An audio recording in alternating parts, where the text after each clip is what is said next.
Jeremy, you want to start?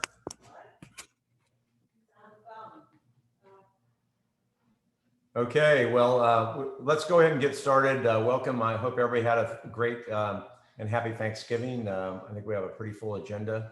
So Jeremy, if Jeremy wants to say something, go ahead. But if not, thanks for being here.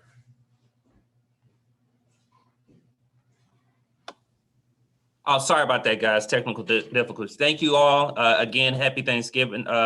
Hopefully everybody had a happy Thanksgiving. I know with the CDC moratorium lifting, there's a lot of angst about what's going to happen in the new year and the new administration. So this is going to be a fruitful conversation that we're going to have today. So thank you all for being and participating.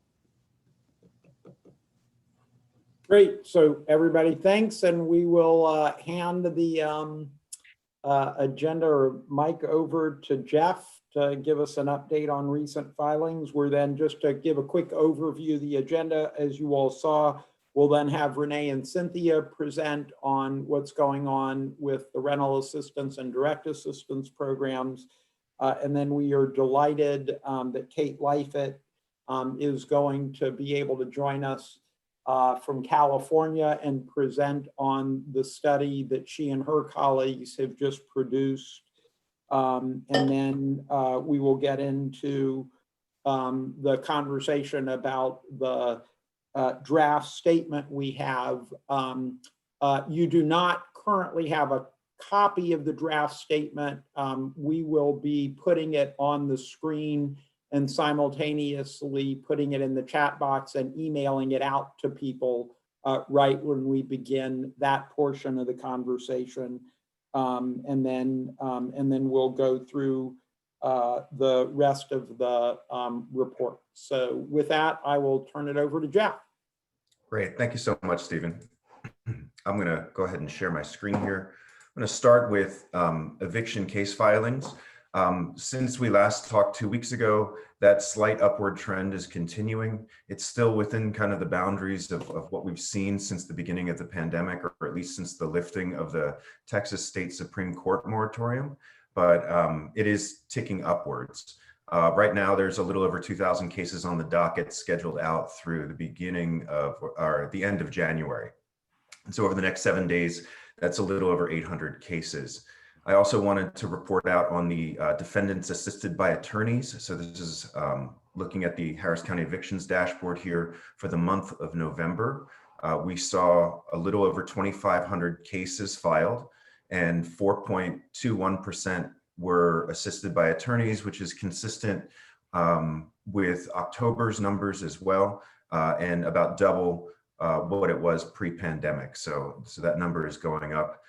Finally, I just wanted to say we passed a grim milestone in terms of eviction cases filed, with over 30,000 cases filed in Harris County for 2020. So other years it is higher, but that's a very high number. So I just wanted to point that out. Wish I had better news, but the eviction tsunami that people are predicting has not yet arrived in the courts. Great. Thanks. Does anybody have any questions?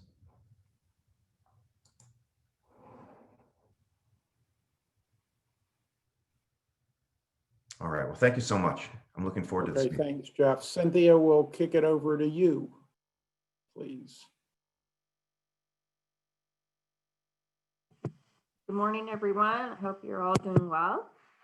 Oh, I need to screen share. Hold on.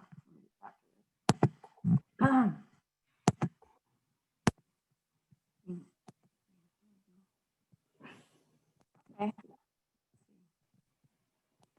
Well, we continue to work diligently to spend down the 40 million plus then the extra 20 million that the county has allocated for direct assistance. I was happy to see that they allocated some additional funding to the city, which is much needed during this time. So looking forward to hearing from Renee Solis. We are collaborating with Connective, of course, and with Baker Ripley. And thank you, Renee and Baker Ripley, for agreeing to take that project on. For Catholic Charities, logically. Oops, here we go. So that's the wrong slide, sorry. So far, we've allocated out just over 34 million, and 28,604 families have been helped. I'm happy to report that a lot of that is done through ACH transactions, which means we're finding that people are banked, but we are doing check distributions.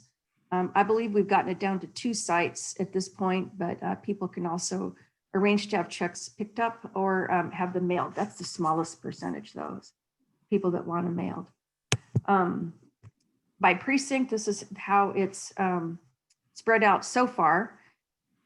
So you see that precinct 1 has the most so far, but we're attempting through the distribution of the cases allocated to Catholic Charities to do it as much as possible evenly by precinct. The 1.2 means that we just haven't determined the precinct yet of that particular case, but we will. And gratefully working with Connective on all of that. Just where you see the first initial 40 million, we're about 86% of that. The goal was to serve 33,000 households, and we've served 28, just almost 29. And so we're processing on a 6-day average about 1,138 cases a day. And the projected end date for the 40 million is December 9th. But when we add in the 40 million for the extra 20 million, it takes us to 60, then we're at 57%. Overall, it's projecting to serve 50,000 households. And again, over 1,100 cases processed a day. We're going to work right up till the end. We're hoping to finish on the 28th rather than the 30th. But our staff is very diligent. We're working very hard and just continuing to process. We work 6 days a week. My team is staying 10-hour days, and we're very, very committed to helping as many households as we possibly can. I'm happy to take any questions.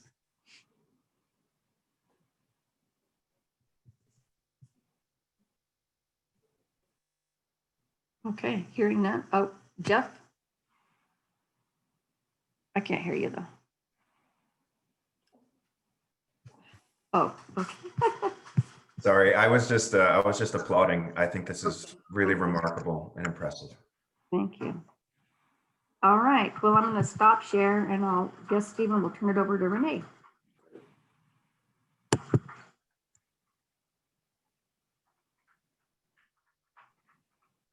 Well, good morning, everyone. Next time I think I need to go before Cynthia because that's a hard act to follow, but thank you, Cynthia, for your work, y'all. I saw your operations last week. Y'all are doing amazing work and truly a lot of dedicated staff doing that work. So thank you for everything y'all are doing.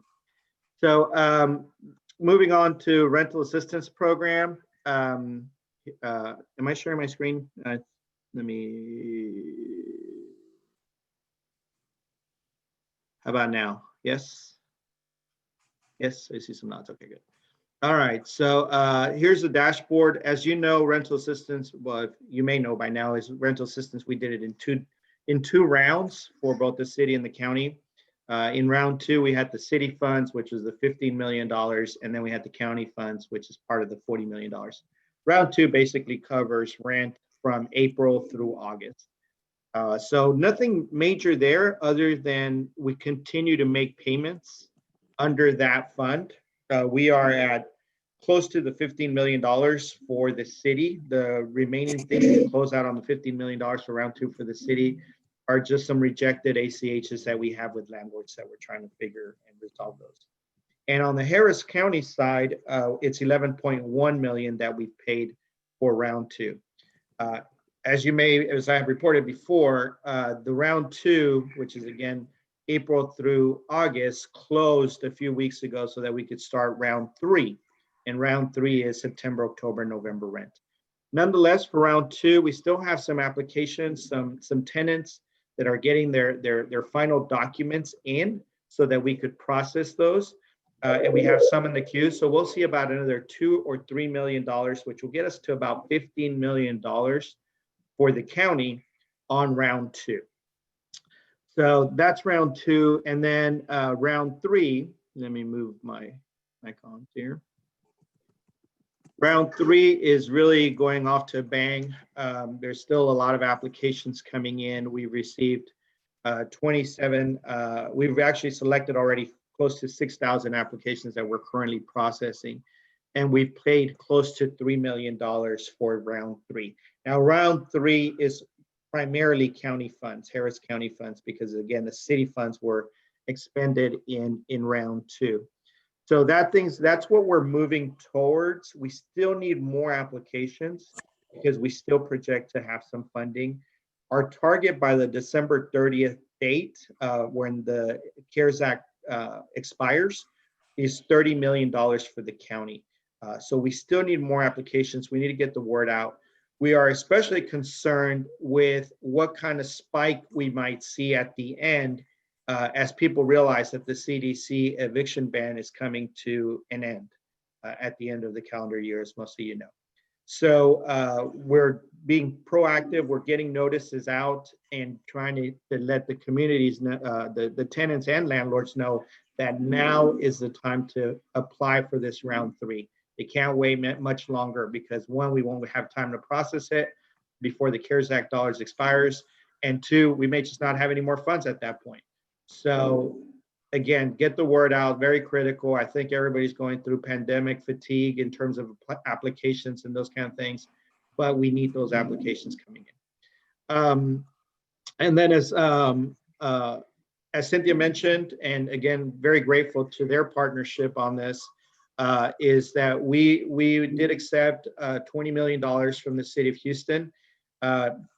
In the media, you might hear $28, $30 million. The amount is $20 million right now that we're planning.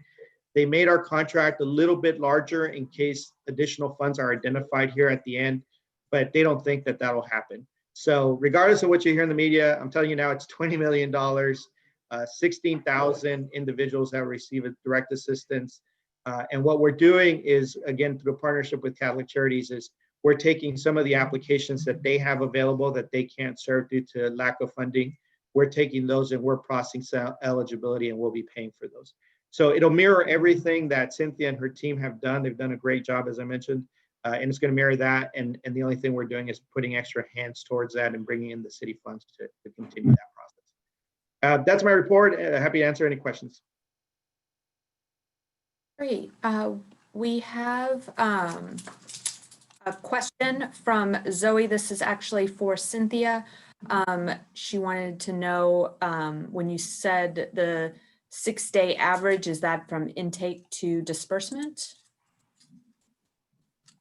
Let me unmute you again. No, that's the average payments made. So it's not time to process because that's a different, we remember that we still have people from the June pool, June 2020, that 450 big group. So we're still processing some of those applications as well as some of the new applications that came in November 2nd through November 6th. So no, it's that means is it's an average of number we could process a day. So some days are a little higher, some might be a little lower. So on average, we're processing out 1,138 payments a day. Great, thank you. And then Renee, can you put into the chat what the website is for assistance again, maybe both of them if there is one. There was a question about that.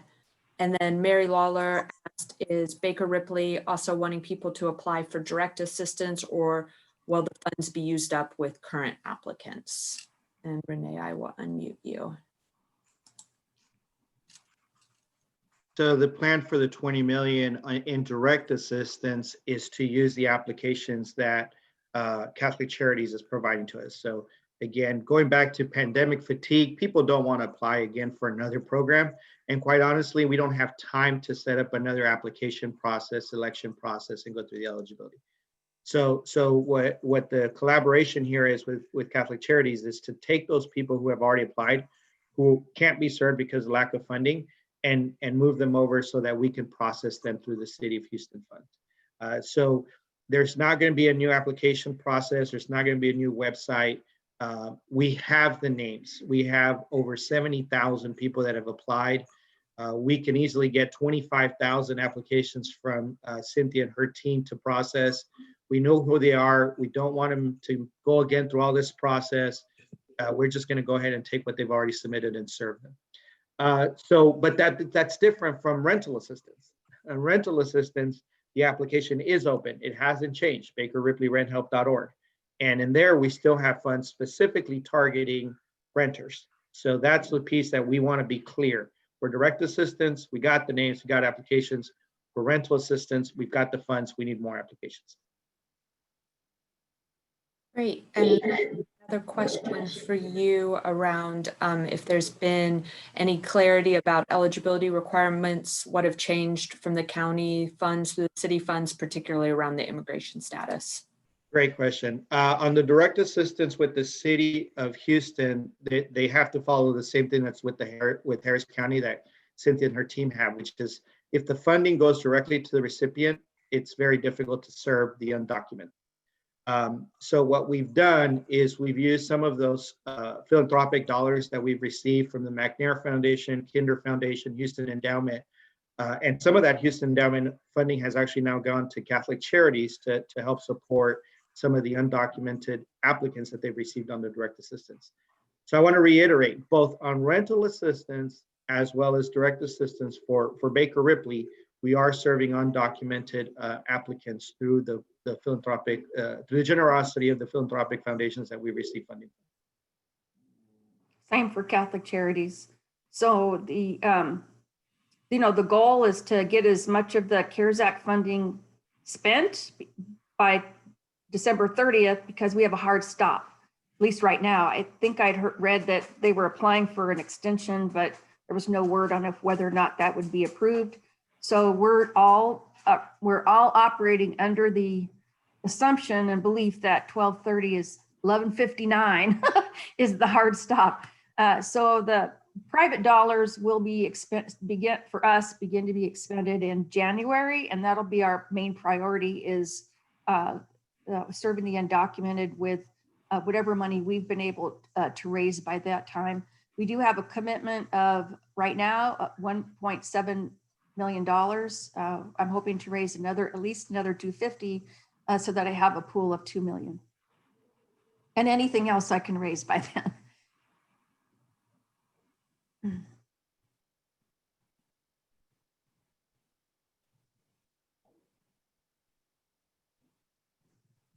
I think that's all the questions we have at this point.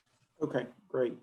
Okay, I can't see, Claire, are you able to see if Kate has been able to join us yet? And if I not, don't believe she is on yet. okay, all right.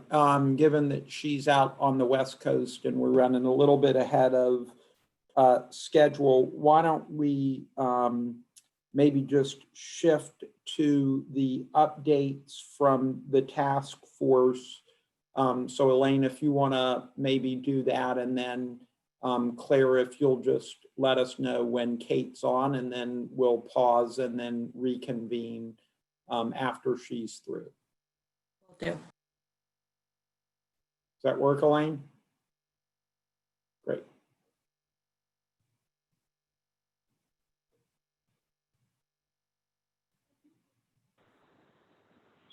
Good morning, everyone. We are going to provide an update on the current work streams and work group recommendations. Let me share my screen here. Oh, wait. I need to share before I, okay.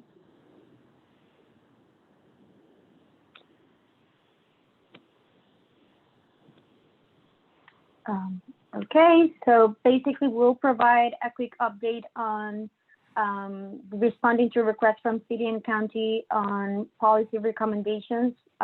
We'll convene a policy response group early next week to prioritize the potential policy recommendations for the task force. Right now, we're going to go through the rental assistance, access to justice, final recommendations and preliminary recommendations from the landlord and property stabilization work group. And as you know, we every 2 weeks have the updates from January advisors on eviction tracking, the rental and direct assistance updates, and the biweekly presentations. So starting up with the rental assistance work group recommendations, the work group convened yesterday to review these. And here is a summary of the recommendations. Number one, to prioritize direct assistance programs early in the crisis and acknowledge the flexibility of funds for tenants' needs. The preference is to have both types of assistance available simultaneously to provide a wide, to attend and address a wider range of residents' needs. Align city and county rent, utility, and direct assistance with clear eligibility requirements, defining preferably the same types of priority populations that consider economic, demographic, and geographic factors, include requirements for tenants and landlords that promote long-term housing stability, including keeping tenants housed and supporting property stabilization. Communicate effectively with all stakeholders. It has been a lesson learned not only locally across the state and the nation that we need better outreach and messaging strategies. So a clear message about the available programs and using multiple venues to get the word out will be important, and prioritizing the user experience and their needs and preferences. It's very important to build local capacity for rent assistance efforts or direct assistance efforts beyond emergency and post-disaster context. This includes not only improving the governmental departments and how the city and government distribute funds, but leveraging local community organizations that do this type of work, not only during emergencies, but otherwise.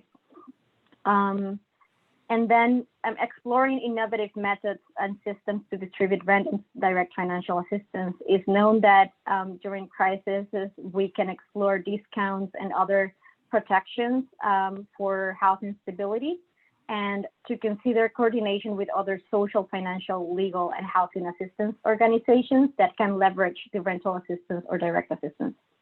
And then finally, to commit to a rigorous independent evaluation and host roundtables where stakeholders can review these results, and we can all learn and prepare for the next crisis.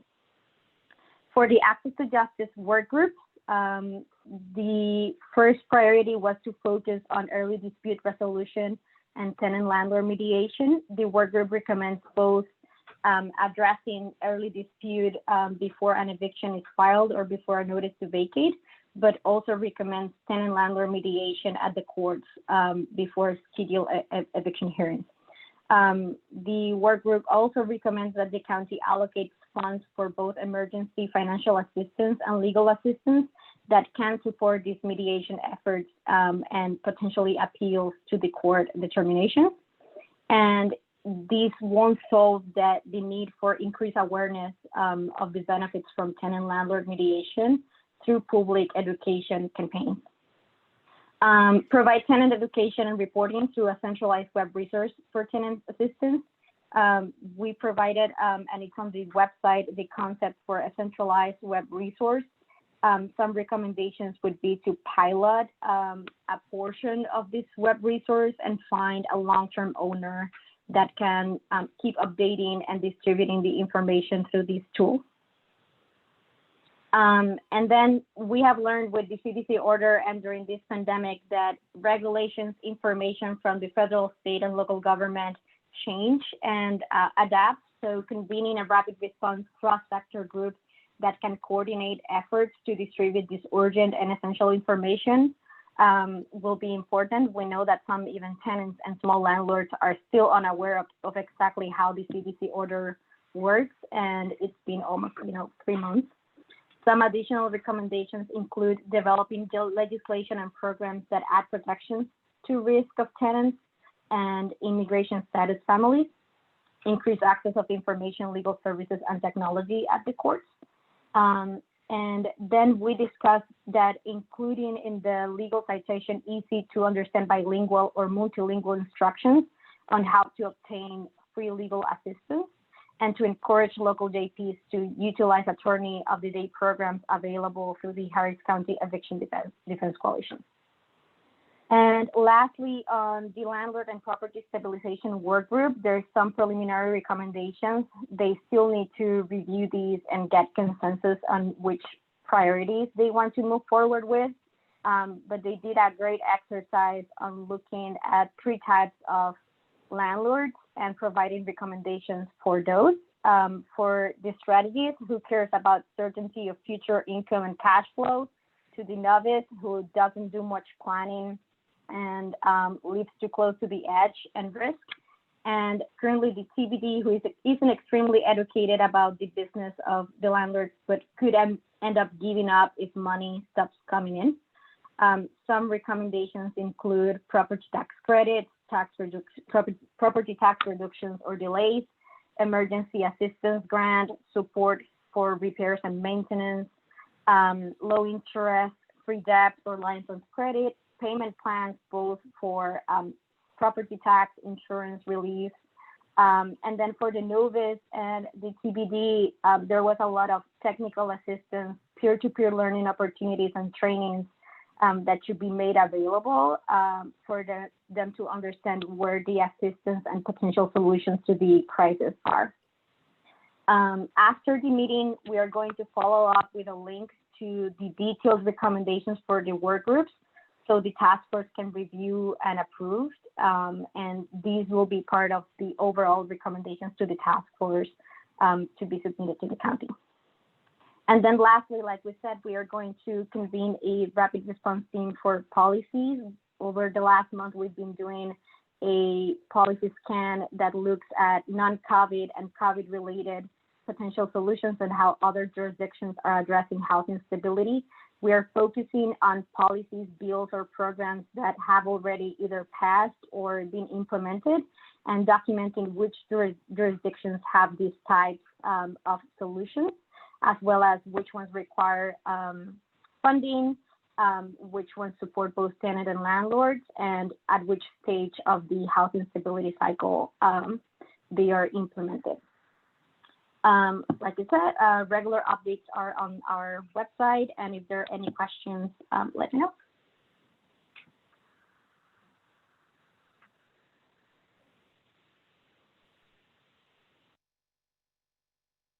Any questions? Great. Okay. Well, we will switch now, and delighted that from Los Angeles, the first time we've ever had a guest presenting from the task force from Los Angeles, which is obviously under its own order as we speak, but just really delighted that Kate Leifheit was able to join us this morning. We sent out the piece that was on NPR earlier this week, and I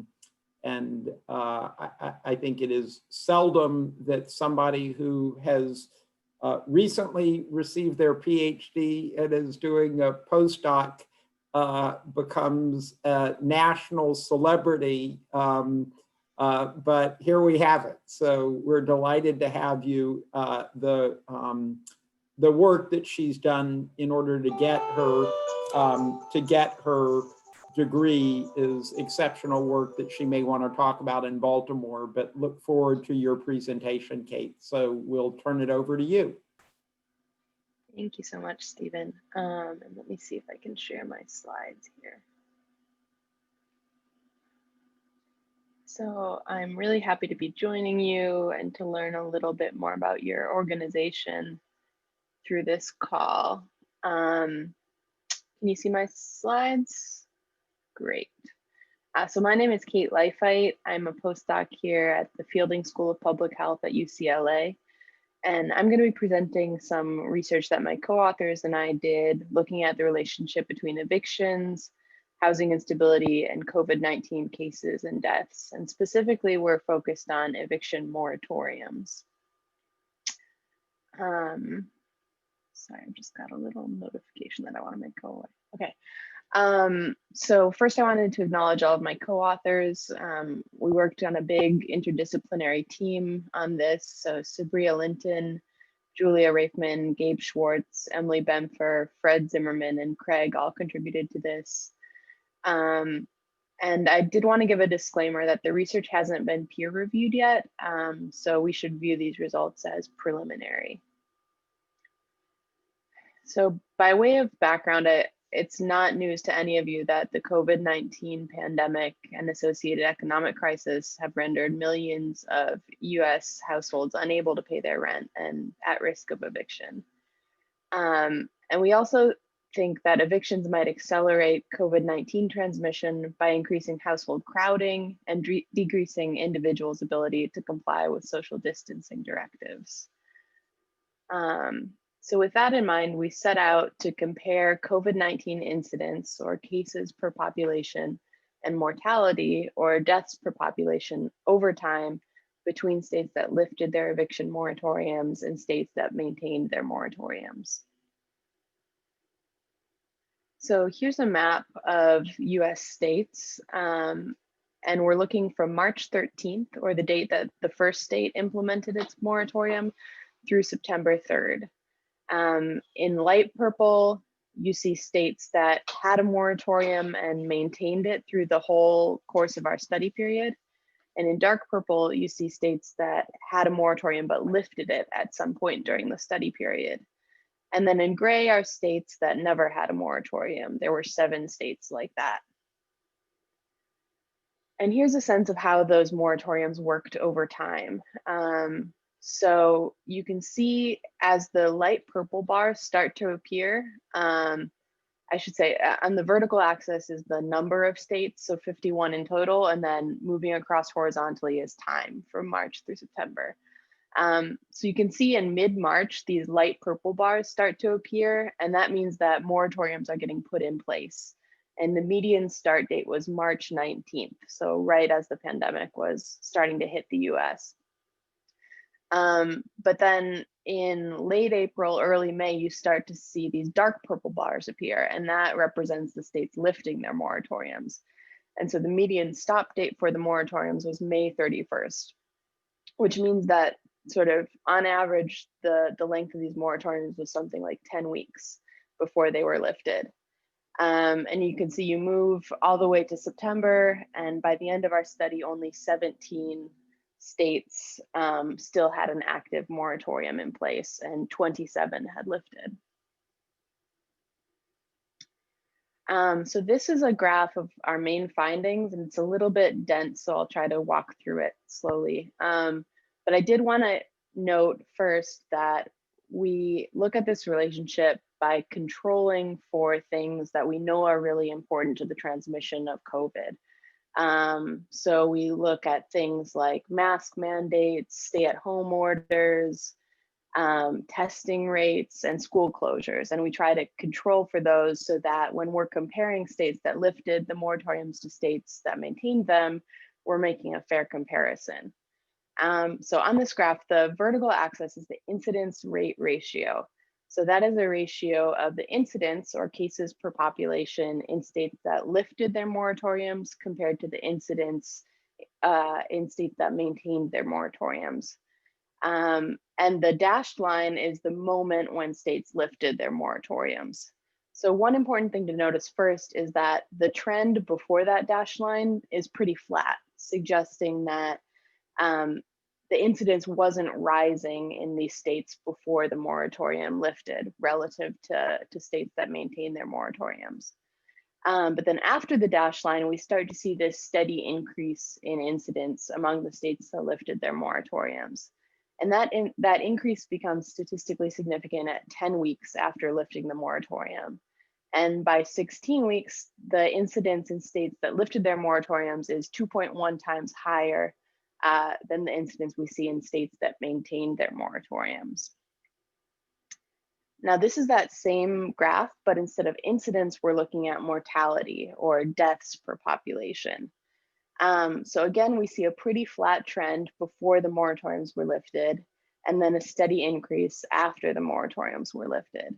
And here the increase becomes statistically significant at 7 weeks after lifting, and increases up to 5.4 times higher. So 5.4 times higher mortality in states that lifted their moratoriums compared to similar states that maintained their moratoriums.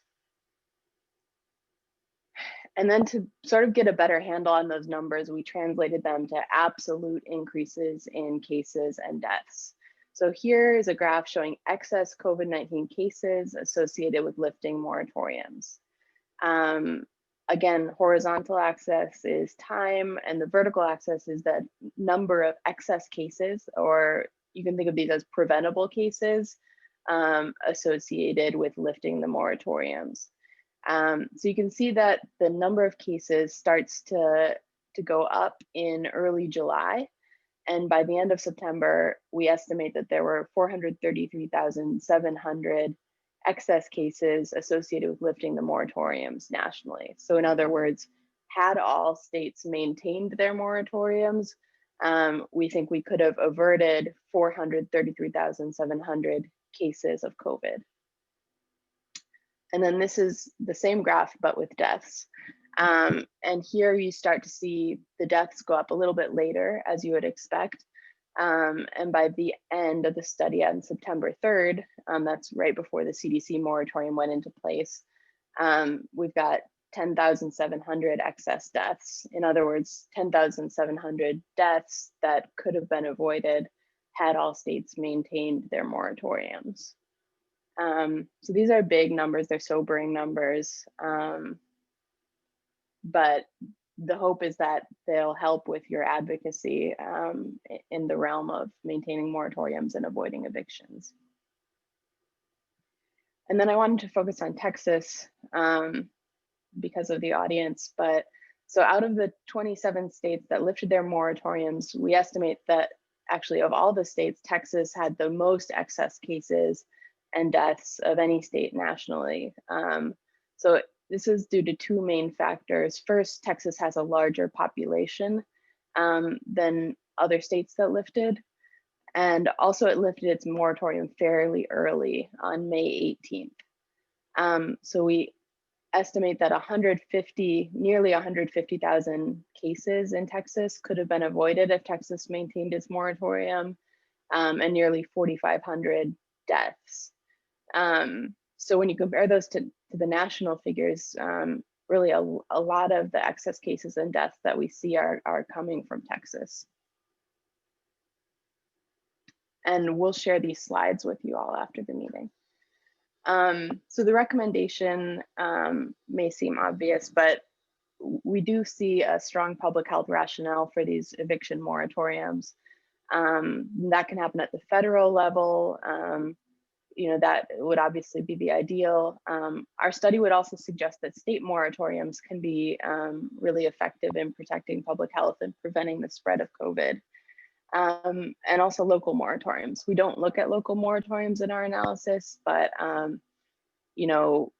if there's no protection at the state or federal level, then local moratoriums certainly would be needed. And then moratoriums are only part of the picture, of course. So we also need to be thinking of things like rental assistance, other financial and legal supports. And then you all know that this is not a new problem that came about just because of COVID. So we had an affordable housing crisis in the country long before this pandemic, and we'll have one for a long time after if we don't act to make housing more affordable for renters.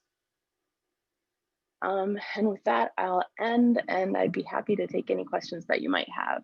My contact information is there, and then the link to the paper is also on this slide. Great. We do have one question so far from Diana in the chat, and she was asking if you can talk more about how you controlled for the other factors and the methodology that you used. Yeah, so this is the method we use is called the difference in difference model. And we, at the heart of it, it's a regression, a statistical model, and we include those factors, these other public health measures, as covariates or control variables. But we didn't just include them as like a 1 or 0, yes or no. They had stay-at-home orders, for example. We tried to be a little bit more nuanced about accounting for time. So it's also, you know, the time since the stay-at-home order was lifted, or the time since a mask mandate was put into place. You know, recognizing that these interventions also don't take effect immediately.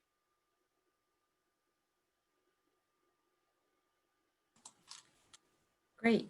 And if others have questions, feel free to use the raised hand function or put it in the chat and I can read it aloud. Okay, we have another one. Can the members of this task force share this information with our local and state leaders just so that they can see the data and the effects for their decisions? Sure, absolutely. I'd encourage you to do that.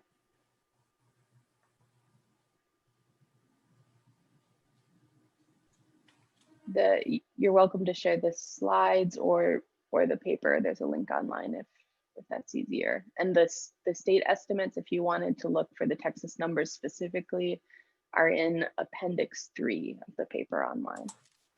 Great. And just so that everyone knows, we will share these slides after the meeting. Another question is, does your study look at the volume of eviction cases in each state, and does that have an impact? That is sort of a next step for us.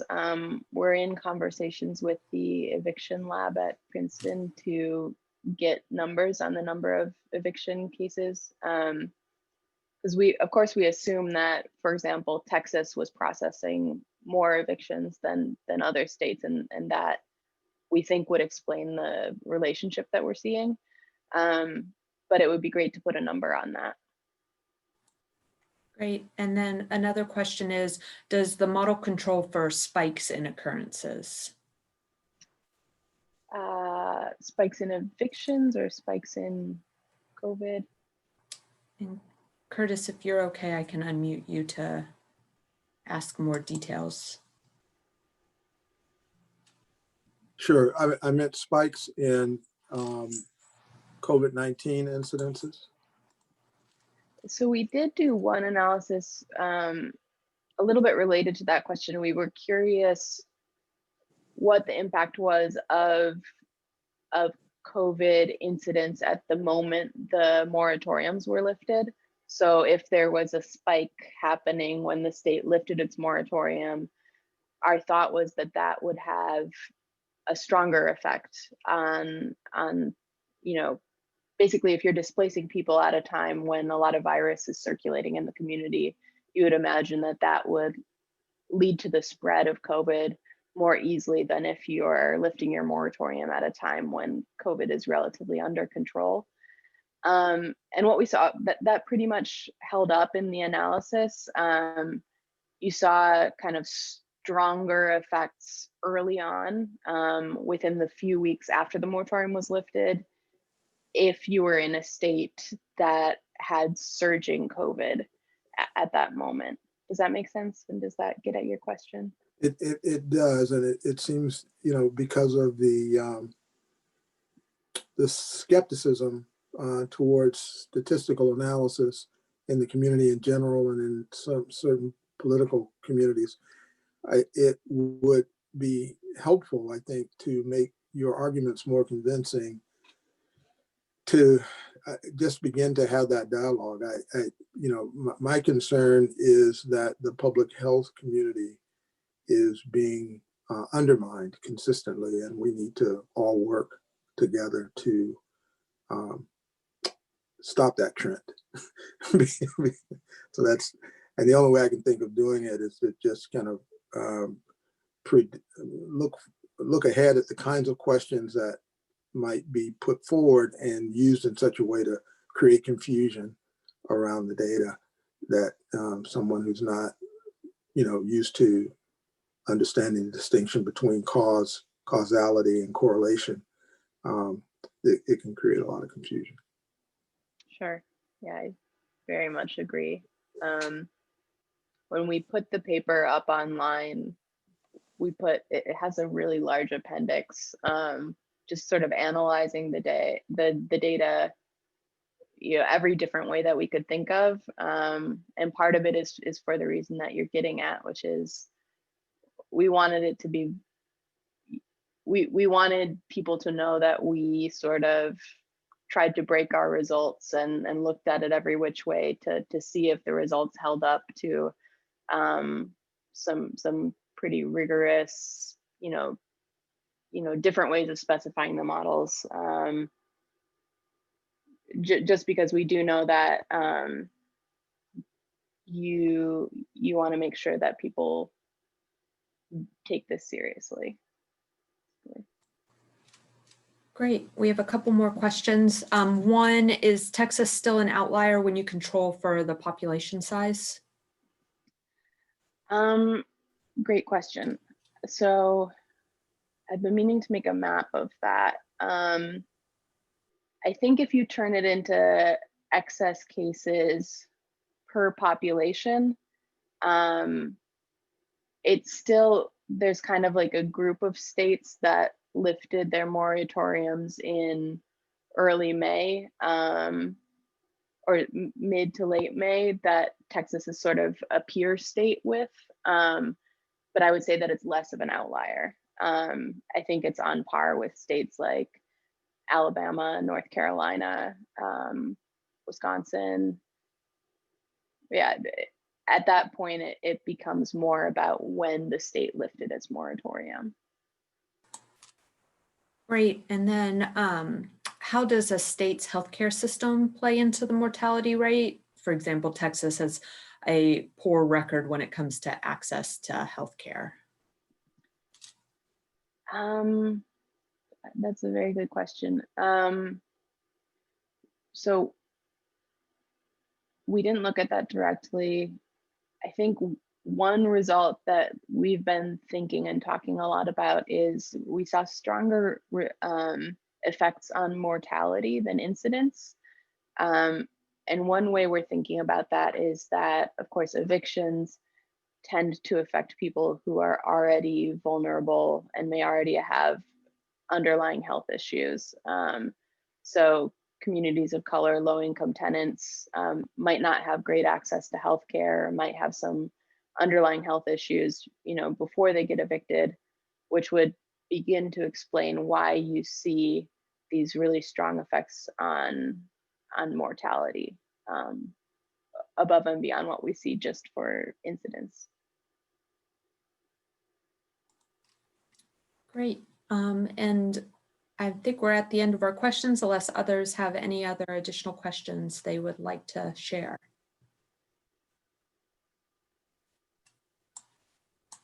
Terrific. Kate, thank you very, very much. We are deeply appreciative. We will let you go back to your other work. So thank you. Thank you. Thanks so much for the invitation, Stephen. All righty.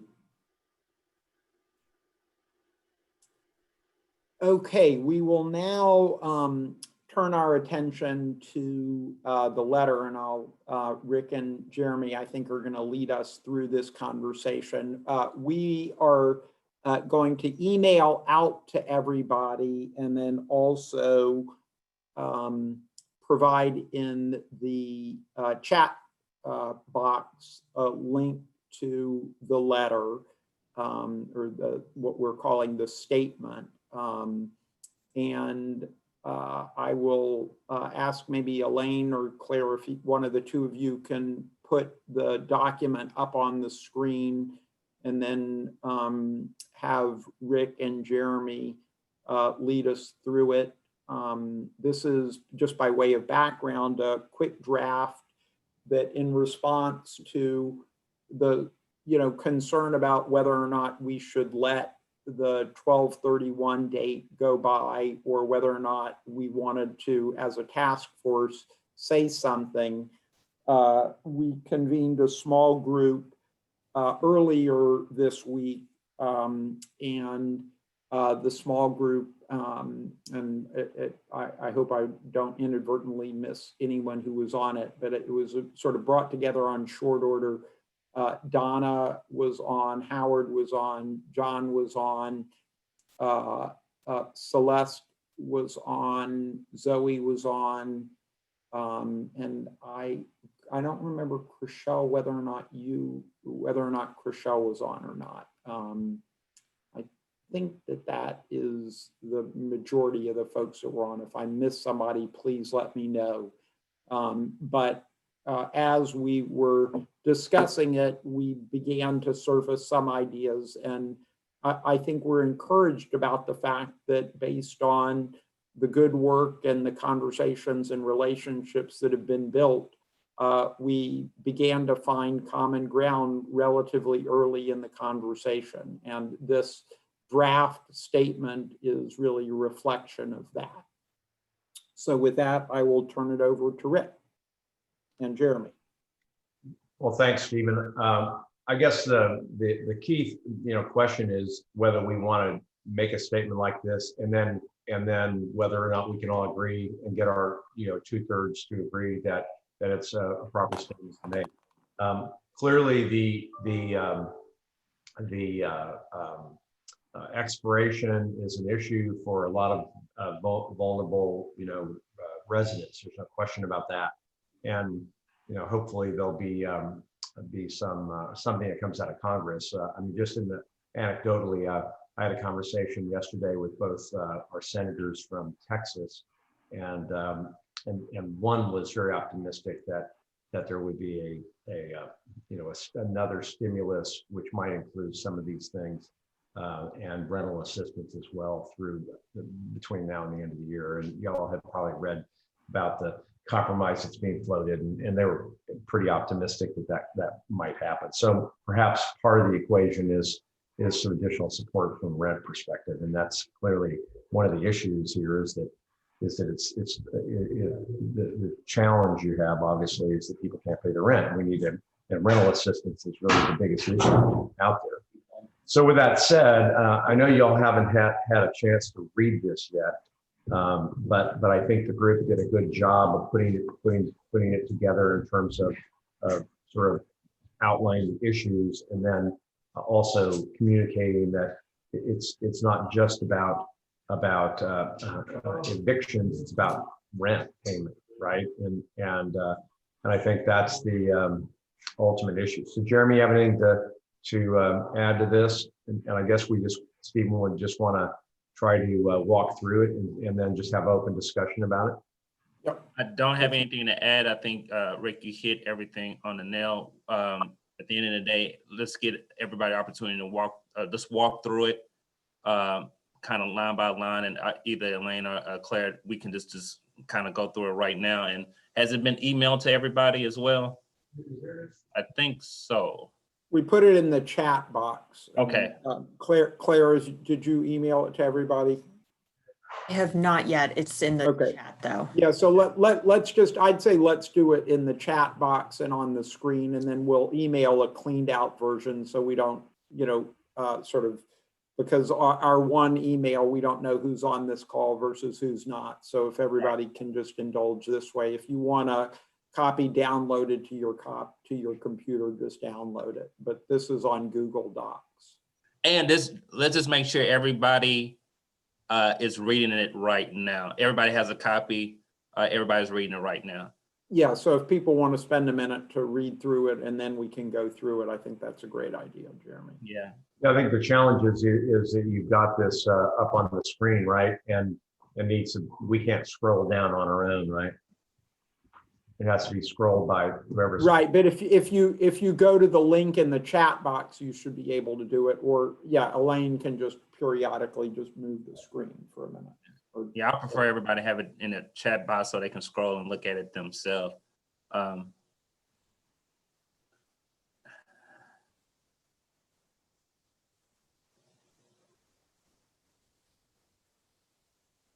think Zoe made a good suggestion to pause after every 2 paragraphs so we can have discussion. Perfect. Okay, I can't see the chat, so I will just need people let me know when to scroll. So. Okay. But even with that, I just want to make sure everybody has it themselves through the chat. So if you can't get it, let us know that if let us know that you didn't get the link via chat. Yeah. Okay, I'm sure. Okay.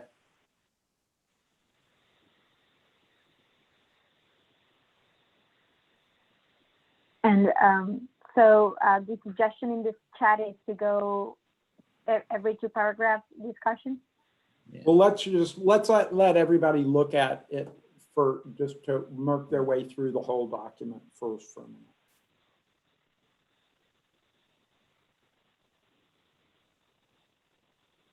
Go check something out. We'll work on it. That's okay. I'm done. You come in there. Thank you. I'm gonna work out anyway.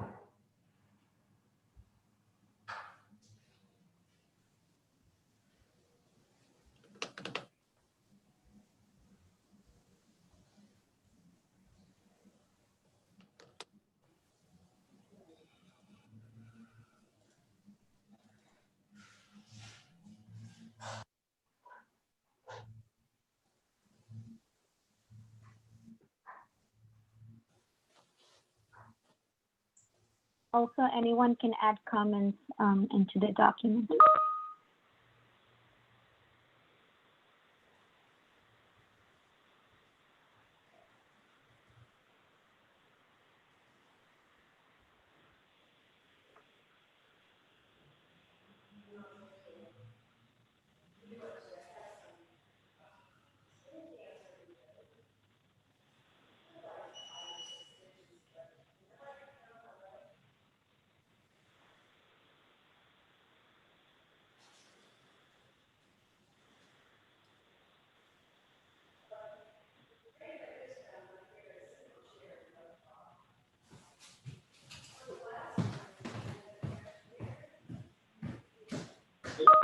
No, you need to keep this door shut.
I guess I want to reiterate, feel free to your questions. You can put them in the chat, or if you want to talk about it, just do the raise the hand function on Zoom.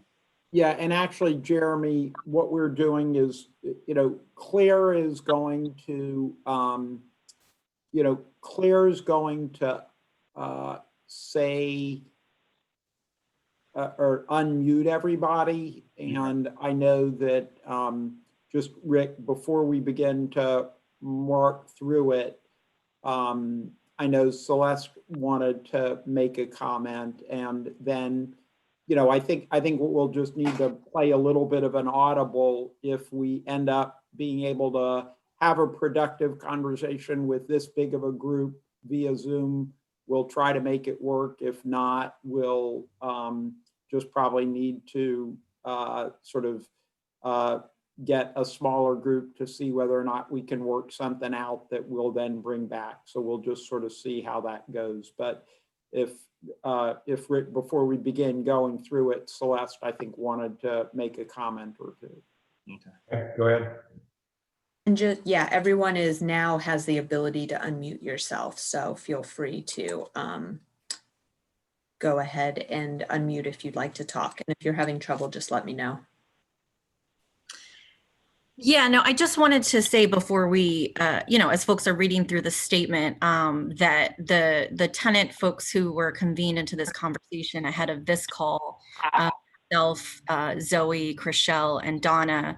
I didn't speak to Donna in particular, but I feel fairly safe in saying that that this statement, we did not come to agreement on this statement. We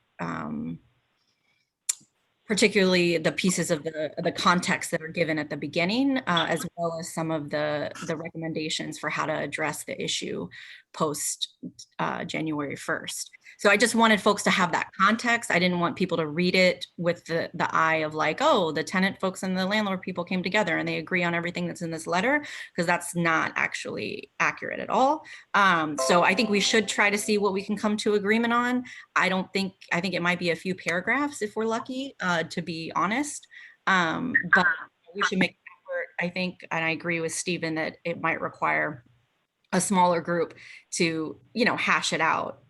But I think that we're pretty far apart on the things that we want to say publicly about, how we address this issue. We don't actually agree that people being back on rent is the issue. We believe that people being evicted is the issue, period. So I just wanted to say that with context so that people could have that in their minds as they're reading through this. But I am excited to hear what folks, other people's responses are to this. Thanks.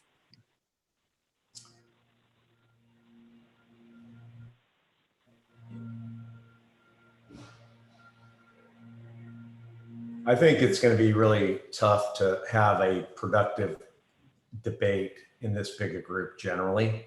It generally is, because I think that on the one hand, the landlord's issues are that evictions are important not only because for non-payment, but the biggest issue that people have, that at least I have as a landlord, and is that we have people who are in our apartments that could pay but won't pay. We also have people that are violating the law. We have people who are creating risks for people that are the other people that are in their apartments, and we have no ability to get them out. And so that's one of the biggest challenges you have for the at the end of the day, whether you can or can't pay rent is a huge issue, and I think that is part of the big issue. At the end, and whether or not, so Stephen, I don't know that if Celeste says that there's only a few paragraphs they can agree to, then that to me is send this to a smaller group and try to reconcile those issues where people can, and then maybe send it out to a reconciled issue. If you can get the document reconciled between, with a smaller group, then maybe then the idea of sending a reconciled letter out to the group and have a vote via email like we did kind of on the last big one that we did is probably the right way to do it. Okay. I think we can have a general discussion today, but trying to wordsmith language is probably pretty tough in this format as long as this document is. Right. I mean, you have any other thoughts, Jeremy, or? No, Rick, I think that's right. I think this is this is a start. This is a good start. And let's just have the conversation now. And if folks have, again, to Rick's point, additions or subtractions, we can figure that out and have the vote via email. So now I would say, we all can sing together, but we can't all talk together, right? And so we're going to handle this like I do my hearings. We'll just, if somebody's, we'll try to figure out, I'm trying to figure out a better way to discuss this without everybody talking over one another. So if you do, I would appreciate at least raising your hand first, and somebody, we can call on you so you can talk, so that we can make sure that folks don't talk over one another. So any other comments? I appreciate Celeste. Any other comments to what Celeste said or to what either myself or Rick said? Jeremy, just one question from a preference standpoint. If we're going to do it that way, do you want to have us take down off of the screen the Yes. letter itself, and then that way we can all just see one another? Yes, because Okay. everybody has the Great. letter from the chat, correct? Okay, and Nobody so has it, let us know. this way, if people want to raise their hands, Right. you'll be able to see them and call on them that way, and we can be watching the chat box also and let you know so that you can control the conversations. Right, that's perfect. We do have two raised hands, Curtis and then Jay. Okay, Curtis. I see Yeah. Howard. Yeah, Curtis first.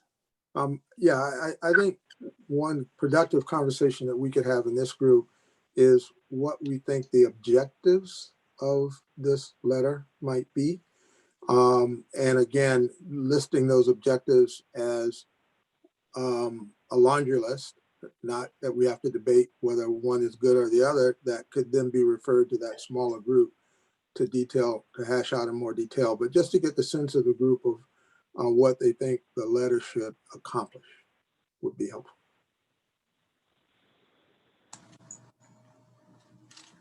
And I'd ask that question of those who drafted it initially, of what the intent was for drafting it. Sure, I can weigh in on that, and I think that the sense was that with something as big as the expiration of the CDC and the potential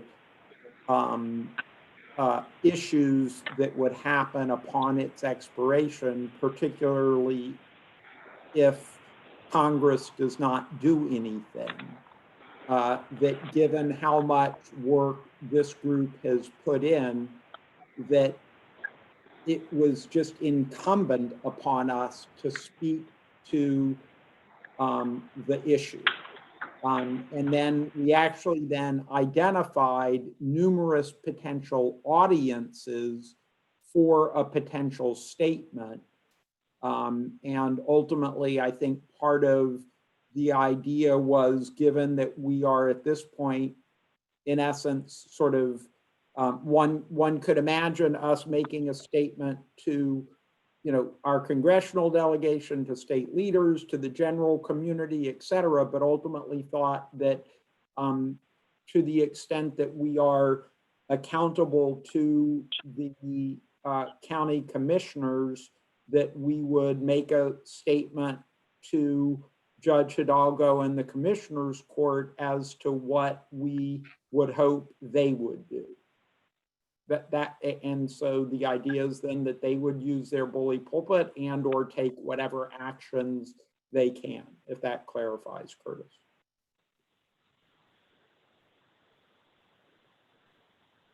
All right.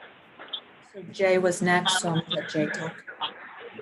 Yeah, I appreciate the proactive effort to pull this together, Stephen, and for everybody coming together to think through what the appropriate response to the CDC moratorium expiring is, because I think that is, this is the big thing that's coming down the pike for all of us. But I think the concern that I have, I should say, is something that was really highlighted by Dr. Leifheit, that this is ultimately a public health question. And when we get into questions about evictions in the context of housing stability, just regular housing stability, and we don't have the issues centered around the public health impacts, then we are talking about people's lives. We're talking about life and death decisions that are being made right here.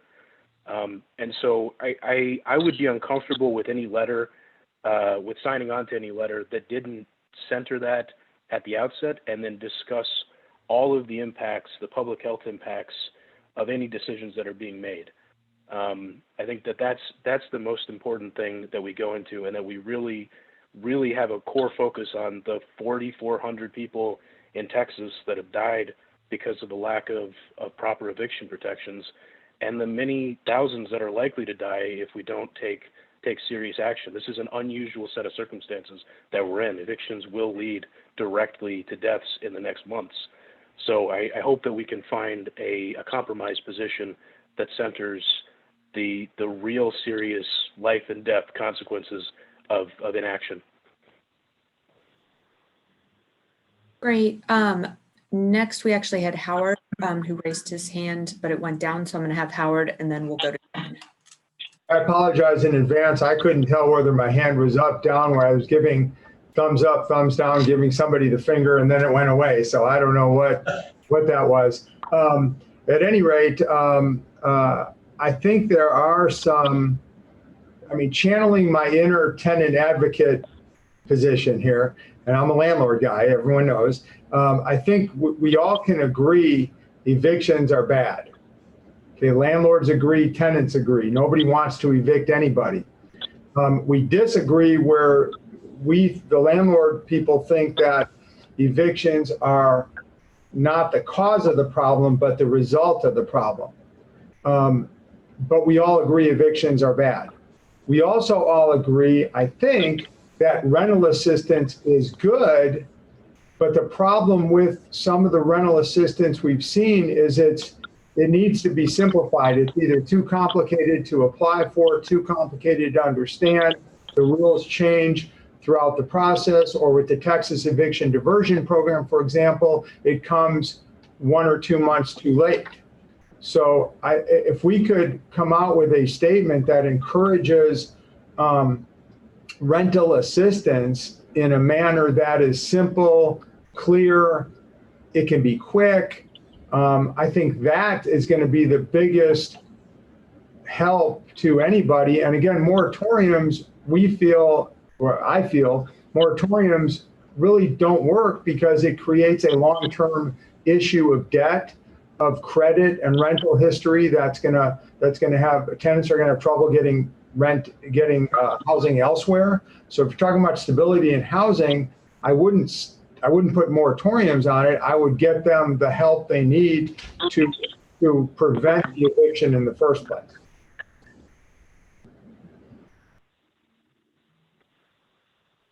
And John? Thanks.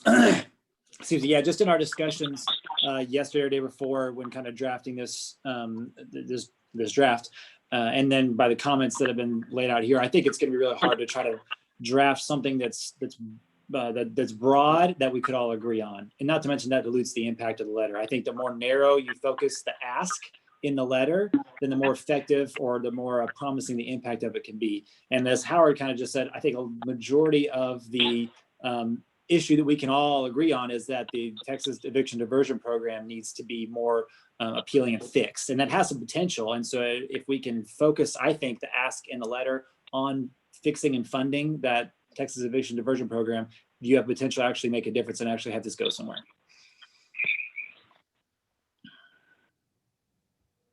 And Donna? I want to maybe try to find a place to kind of meet with the landlords on this, being that we represent tenants in court. We are the voice of tenants when they finally do come and hire lawyers, being that we're legal services. And I'm sighing over here because I recognize that this Texas Supreme Court has an advisory meeting today. I think that we're all very curious whether there is going to be a discussion about evictions.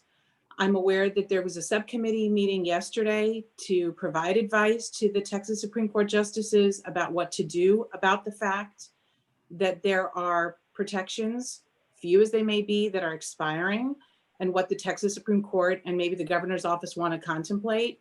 We now have tremendous pressure coming from a reality check, and that is the number of deaths. And so I don't want to repeat what's already been said. I also don't want to be back here in a month or two to talk about greater thousands of numbers of people who are dead in Texas as a result of extrapolated social science studies that are related to eviction. I think that all of us on this task force as stakeholders reporting to the county need to be very conscientious of not so much our positions, but about the facts. And the fact is that we have death. It's now attributable to eviction. We have a diversion program that does not divert eviction. We've had rent relief programs that have too many barriers in place. And if we can make recommendations and the county judge can use a bully pulpit, I think we need to do that. That's the only places I think where we meet. All of the reasons for and the justifications to get to and principles upon which evictions occur or don't occur, or why landlords are justified or tenants are justified, I think are going to be, we're all going to need to put that aside so that we can get to the bottom of what we need to recommend. And at this point, from where I sit as a legal service attorney and managing attorney of an eviction unit, where my staff attorneys are busting at the seams trying to meet the needs of tenants, I can tell you that Harris County has done a good job, but Harris County has not done nearly enough to try to meet the needs of tenants. And if we're going to be the group advising Harris County, we need to step up to the plate. We, I think, can do a very good job of that. We just need to face the reality of putting aside what we think the reasons are for where we are and give some good advice. And so that would be my recommendation. If we want to delete the first 5 paragraphs, let's do that. Let's focus on the truly most vulnerable, what the problem is and how to solve it. Donna or Zoe, if you can answer this. I know in my court, a lot of folks don't file their CDC affidavit. I just don't even know it's in the citation. So in the citations that we send to tenants for eviction court, it has information about the eviction diversion program and information about the CDC affidavit. However, a lot of folks don't file it. A lot of folks don't show up to the court in the first place. So has there been an uptick from your perspective of folks actually filing the affidavit or participating in the eviction diversion program? We've seen an uptick, and I think Jeff Reichman kind of gave us some statistics that we're now seeing. I think he said a doubling in the rate of tenants actually seeking representation over where we were pre-pandemic. Granted, we're still speaking about teeny tiny percentages. Right. The county, listen, folks, Harris County could be doing a lot to get tenants to get representation. We have JP judges, one who called me just earlier today, who told me, thank you, no thank you. We don't want your lawyers coming to talk about the Texas Eviction Diversion Program in my courtroom. And that is a function of the county putting pressure on the justices of the peace. And I just want to clarify that judge who called me was not Judge Brown, who's on this call. Judge Brown has opened his courtroom, and we have had tremendous success in those JP courts where judges have opened their courtroom. We've been there, Lone Star Legal Aid, as well as the sub-agency that is disseminating funds. We have had landlords and tenants receive information, and tenants who've received more than information, they've received advice and counsel and some full-blown representation if they just want it.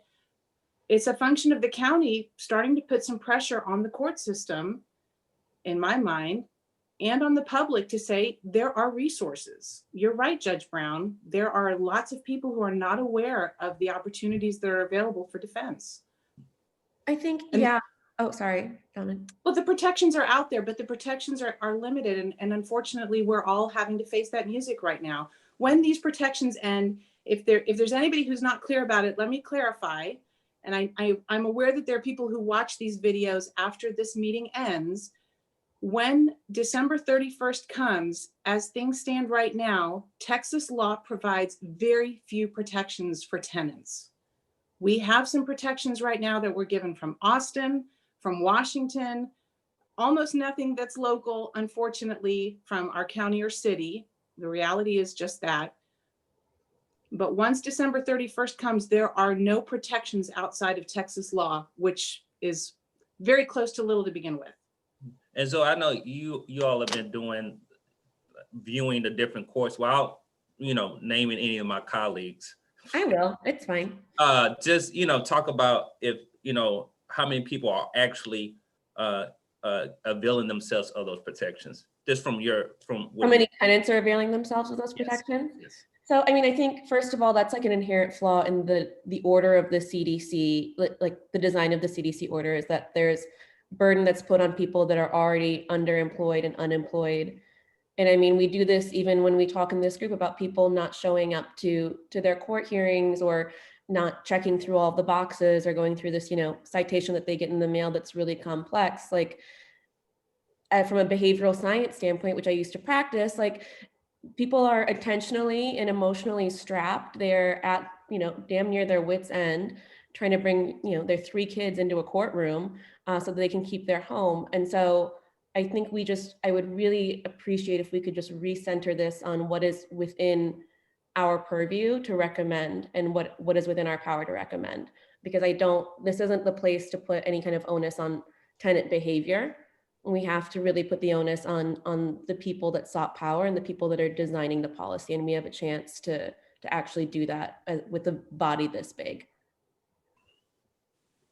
But there's not enough education about the CDC order. There's not. There's some people that are really good on the bench about doing it, and there's some people that aren't, and there's some people that damn near, dismiss it, frankly, and make it hard. And I have to add, the same was true for the CARES Act, and the same is true for the eviction diversion program. And we've had visiting judges this week on the bench in Harris County who knew nothing. One person had 97 cases and a visiting judge hearing 97 cases in one day. And put in perspective, the eviction diversion program doesn't help folks who are already on some type of subsidized housing. And for my courtroom, that's a large percentage of the evictions, either public housing or Section 8. So just want to put all that out there. I'm sorry, Clay, do we have any other comments or questions? We don't have any other hand raised. Oh, Curtis's hand is now raised. Go ahead, Curtis. Yeah, to those who have been most actively involved in this, I think one question for the group, at least that I have, is come January 1st, there will be a set of conditions that can be mitigated.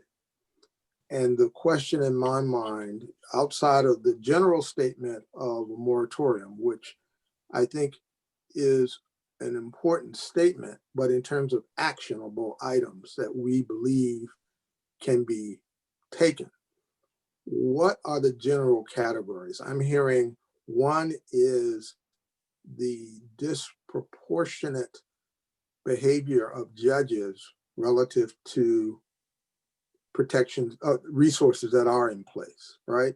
Whether they know about it or whether they care about it is another issue. But I'm hearing that one big problem is just how judges function.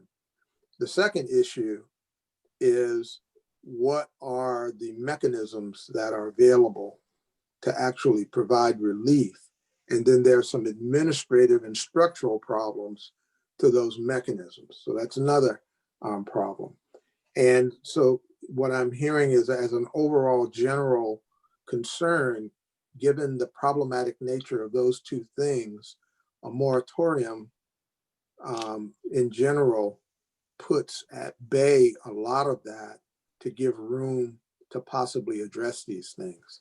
Is that one way of thinking about discussing this? Because at the end of the day, we're trying to be effective in terms of impacting policy, and I think that's crucial.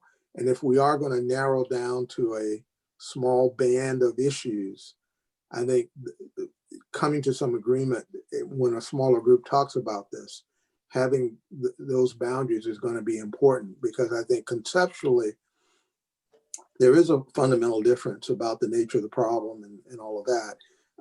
And we don't need to fight that fight today.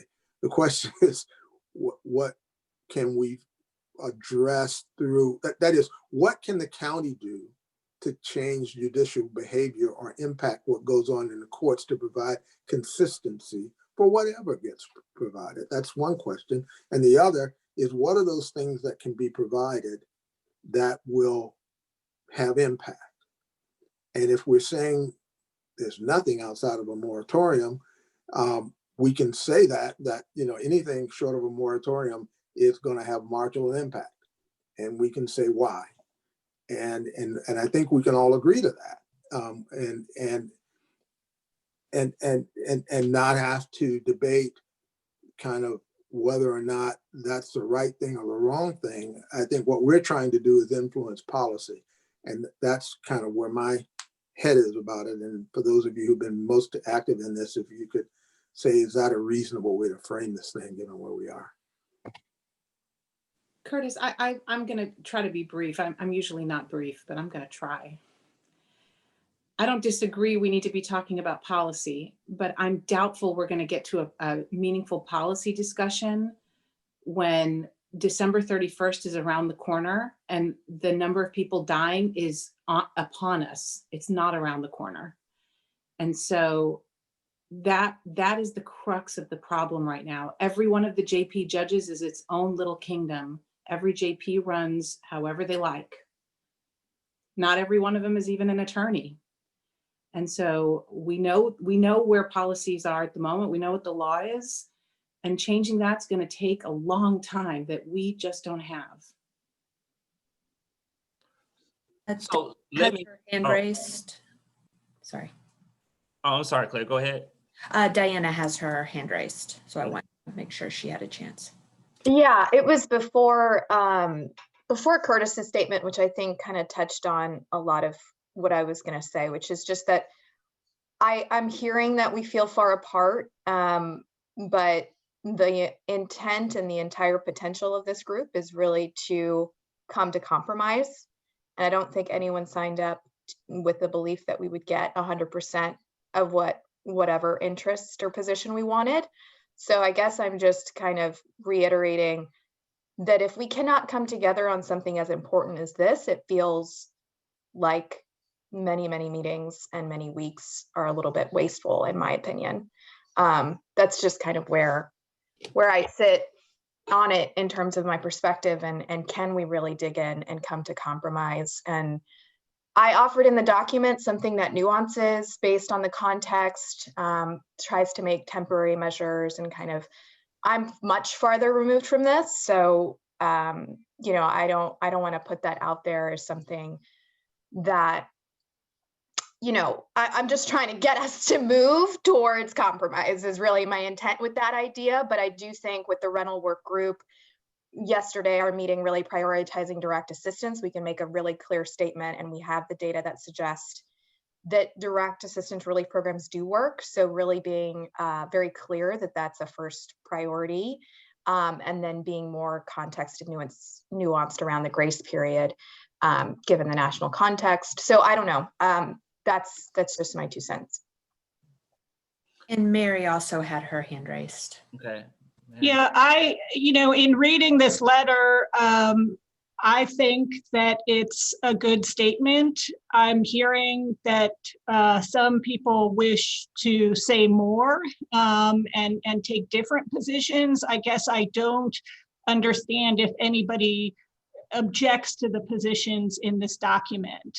So, yes, you may want other things in addition to what's in this document, but can you live with what's already in the document? Because in that case, maybe we can have a joint statement that we all can agree to, and then those who have other perspectives wanting different policies or more things could have their own statements relating to those. Yeah, I think, Mary, just just so you know, that was always the intent. I don't know if that was super clearly communicated when we started at the beginning, but just to get to that baseline. Yeah. Well, because I thought I heard Celeste say in the beginning that the tenant advocates did not agree with this document, but then that's not really what I'm hearing in this conversation. I'm hearing, you know, requests for additional things to be added to it. But if we can all agree with what's already on paper, or maybe with a few tweaks, maybe we can have this, which, you know, I agree with John, the eviction diversion program, you know, it should be fixed. It could be fixed. I think we all can get on the same page on that. So let's focus, as Diana said, on the things that we all agree on and make a statement on those.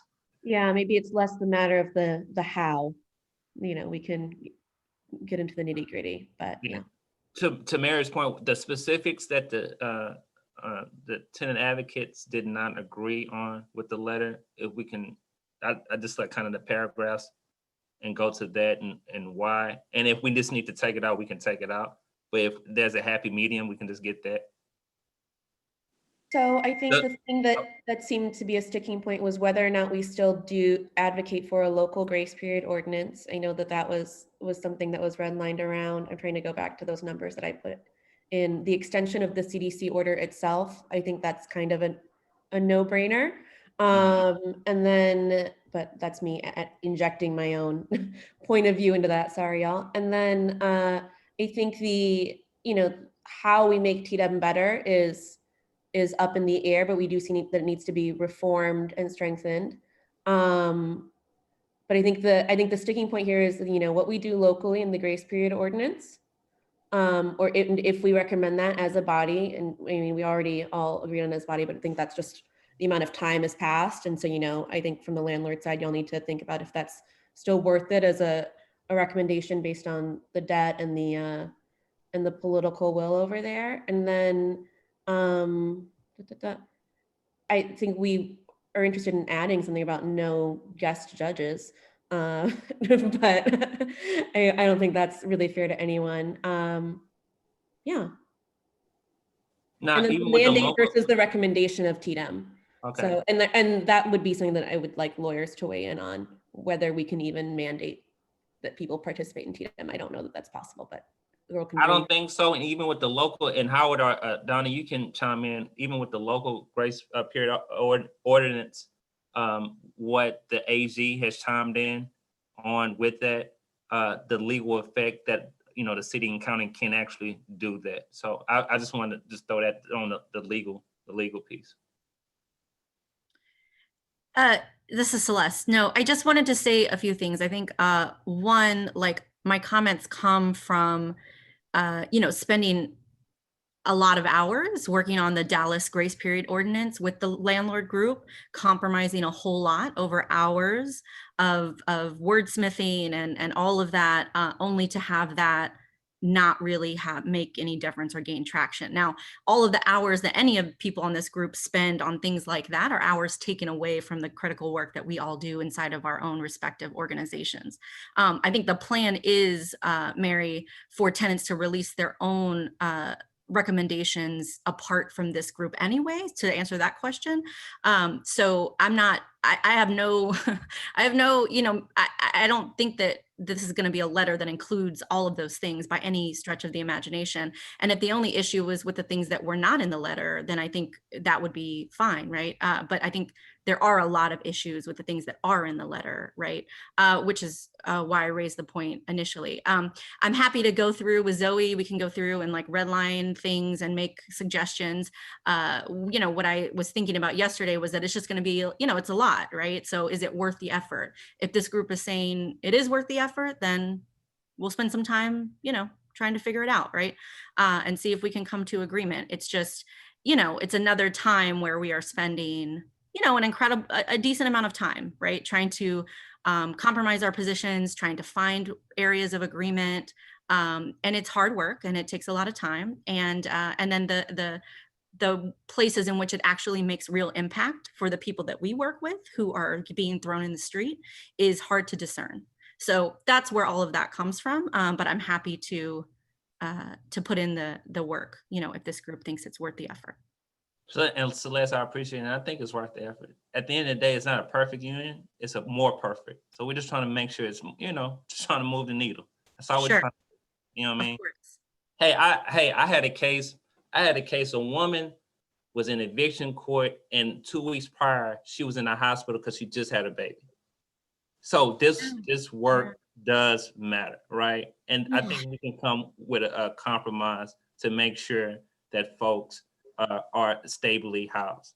And so if the group is willing to, I think, to work on a letter to really come up with something to help folks is worthwhile. And a lot of it is logistics. At the end of the day, a lot of our programs don't work because we just don't have the manpower to do it, right? So the Texas Eviction Diversion, me and Maria, who's on the line from the Community Service Department, we're trying to do a lot of work, but they don't have the manpower to really help folks on an individual circumstance. So these are the things that we can influence, for lack of a better term, the county in doing, just to, when you think of these programs, and I'm sure everybody appreciate that does these programs, like you need manpower as well as the dollars to make sure that the stuff is expensed. So, Claire, do we have any other comments, questions?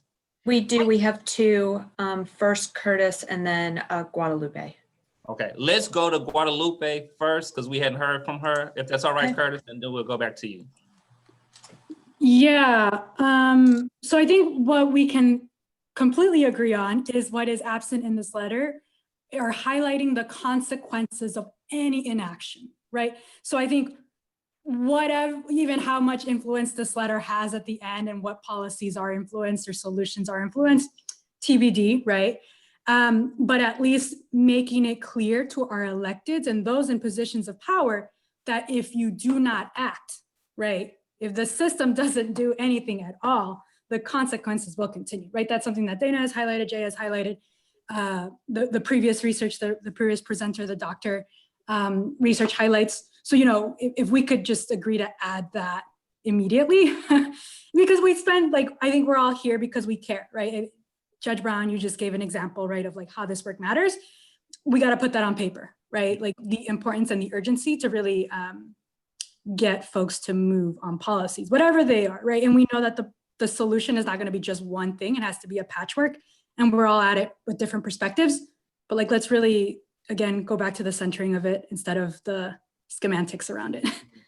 And Guadalupe, to your point, and Curtis, and you can talk about this more, at the end of the day, it's the impact to tenants and those landlords, particularly those small landlords who are trying to cover their mortgage as well, right? The impact, put all of that in the letter. So Curtis, go ahead.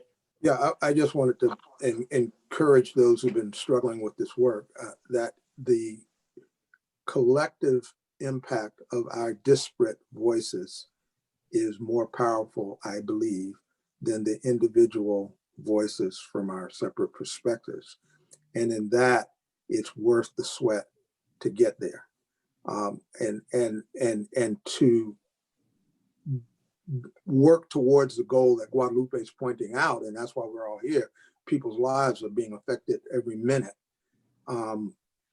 We will continue our individual efforts in the way that we best see to do that, but this is about us doing it together from disparate points of view. And I believe that it will have impact on those policymakers. And that's something to be proven, I think, but that's my point about this.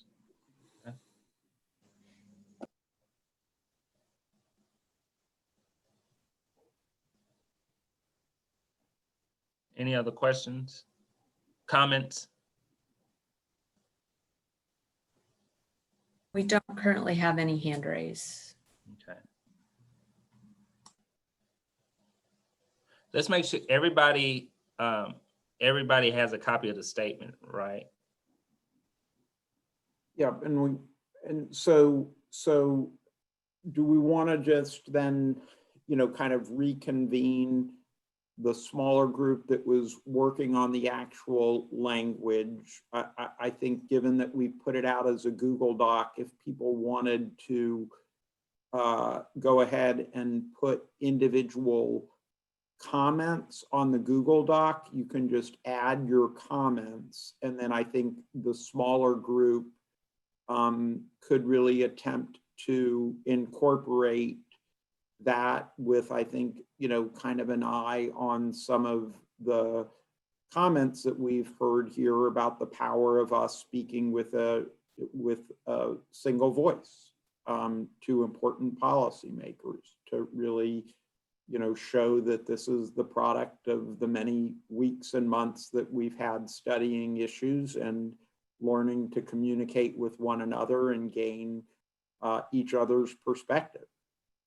So if folks are willing to do that, I think, putting your comments in so that then the drafting group can try to do that, and then, sort of hopefully arrive at something that we can then recommend to the full task force for a vote. And if folks felt like we would need to have, a meeting prior to a vote to try to, continue to flesh it out, if people have any big concerns about it, we could see whether or not it's possible.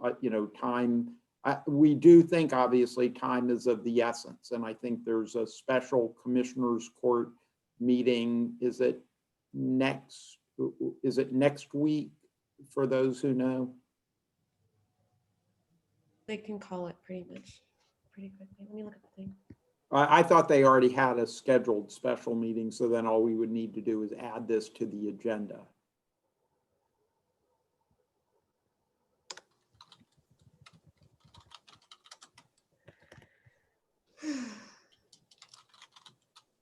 Yes. On the 8th at 2 p.m. Okay. Another agenda to read.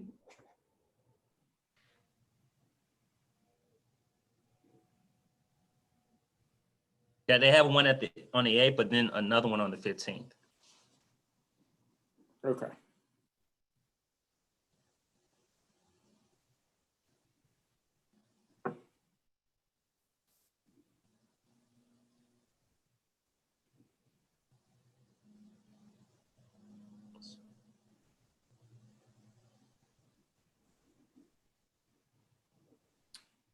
Okay, so with that, we will then just try to reach out to the group to try to get an updated statement mindful of these comments. I think if everyone who's on this can maybe try to put comments in sometime by, sort of the end of the weekend, maybe. That way we can really try to schedule a time for early next week when what I'll call the working group will try to do some editing and then get stuff back out to the full task force.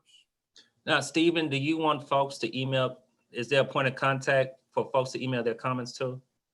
If you can, you should be able to just put them directly on the Google Docs. If not, I think you can just maybe, send it to Elaine or me if you prefer to download something and put your comments in, and then we can amalgamate them all when the drafting group comes together. The benefit of doing it on the Google Doc is that everybody can see everyone else's comments. Okay. But I recognize not everybody is necessarily, number one, may not, sort of be proficient with the technology. And so our timeline for comments is, you said about, is it Sunday or Monday? I mean, it would just be great from our standpoint. I think if we could try to get something, and then we'll try to, kind of synthesize all of the comments to see what's, what are the consistent themes. And then, I do think this notion of trying to say, what can we all agree on? And then to the extent that anyone else wants to add something extra, but outside of the task force statement, that feels like as the way that we would be trying to proceed. Okay. I want to maybe add, if I can, for a quick moment, and I feel like maybe we have resources here that might be helpful. And Stephen, you had called me on this point, and it's a data point, and I don't know how we can wrap our heads around this. I don't know if Judge Brown had some input. Yeah, oh, go ahead. I have followed up on that. So if you want. Okay, Go the ahead. Eviction Defense Coalition partners that we at Lone Star Legal Aid work with, among them are university and law school students who've been trying to get to the bottom of really the most vulnerable tenants right now. At the stroke of midnight on 1/1/2021 are the tenants who have potential writs of possession that will be subject to execution. So basically there's a judgment, they've already been through the system, there's a CDC order in place right now that's preventing them from being removed from their unit. But come January 1st, that writ can execute and they're out. So there was a discussion with landlords that we are kind of on the same page. I think there's an agreement there that if the county could fund paying off all of those judgments, then we realize it's a boon to landlords and most certainly to their lawyers too. That's a parenthetical stab, glad for you guys. But let's pay them off and let's let these tenants stay put. The question is, how do we get to the bottom of that dollar amount? And then how do we also figure out how many cases are actually abated? Because right now the information on Odyssey that's available in the public record doesn't have a toggle switch that lets us know anything but a case is active or disposed. So if there's any way to research that, we don't have.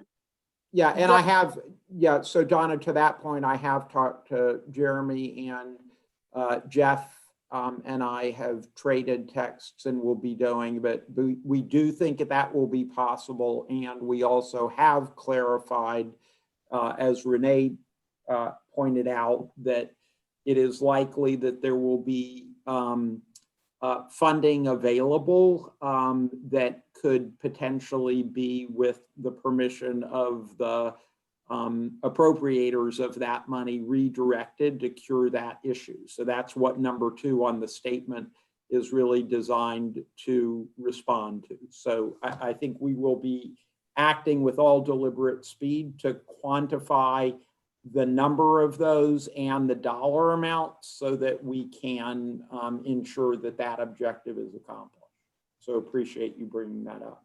I think it's important for people to understand. If anybody has a question about what that means from tenants' perspective, you're welcome to reach out to me afterwards. I think we'd be in favor as long as tenants are given another 30 or 60-day reprieve to stay put. If they continue to fail to pay, that would be another scenario altogether.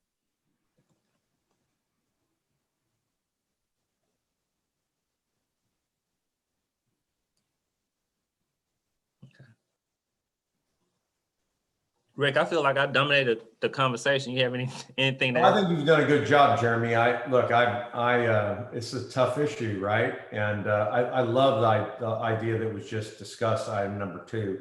I think that could be a really big thing. And I'm just hoping that, the Congress comes together and gives more money or extends the CARE Act or does something to help the people to stay in their homes, obviously. And I think we're all on the same page with that. I agree with what Howard said. We all have the same issue, which is we don't want evictions. We don't want people out. And we just need to find ways to get there. I'm having conversations with the county judge in a couple of days, and and I think to the point that I think it might have been Zoe or Celeste in the chat talking about, we need to use the influences that we have and the touch points that we have with these public officials to in fact push these ideas and issues. And I think I agree with that totally. And I'm happy to be one of the people that does that, since I have pretty good access to all of these politicians and people in Congress as well. So I think it's a good debate. I think we all, have the same thing in mind, which is to try to solve this issue. And we go about it different ways, perhaps. And that's why I do, to the point of is this a waste of our time having these conversations and working on these things? I don't think so. I think that bringing a coalition together like we have more in common than we think. And I think it is well worth the effort and the time. Otherwise, I wouldn't be involved in it either because I got plenty of things to do. But it's just a tough issue, as everyone knows. So I think we're on a good track. Let's get the smaller group together, try to agree on what we can agree on, and then let's come up with a plan to actually execute the discussion, right? When we have the opportunities to have conversations with these public officials that can, in fact, that can, implement policy, we need to push those policies.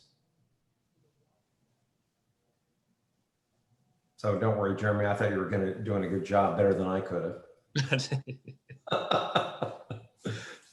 Jeremy, this is Cynthia Colbert. I think that all of us have sort of spheres of influence, if you will, or circles that we could share this advocacy message with individually and with our colleagues. I'm thinking of, for us, the Texas Catholic Conference, and that's the lobbying arm of the bishops, Texas bishops, and others that we're involved in. So I think it would be good for the range of, agree on what we can agree of as a task force.